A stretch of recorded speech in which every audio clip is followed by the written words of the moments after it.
I am the Tofu Golem. Please enjoy the video. You start by gathering the video and the subtitle file. This is practical, not optional. Rename the subtitle to match the video file name or note where your player will load externals.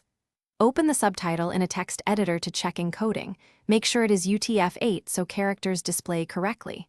Once done, choose a player like VLC or a web player that supports SRT/VTT. This first step prevents mismatches and ensures the timeline and text will align when you proceed. Now you load the subtitle into the player and observe how it lines up with speech. This is where precision matters.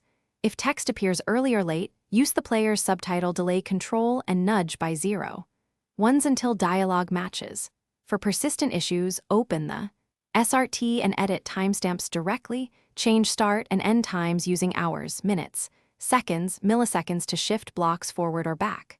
Once aligned, save a copy with a clear version suffix so you can revert if needed. Finish by deciding whether to embed subtitles or keep them external. If you need a single file, transcode and burn the text into video with FFmpeg or Handbrake.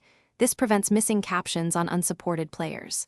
Otherwise, export the corrected SRT or VTT for sharing. Make sure to test the final file in multiple players. If something goes wrong, check encoding and remove any byte order mark, verify the file name and container compatibility, and retry. These small issues cause most failure. Thanks for watching. Consider subscribing if we helped you today.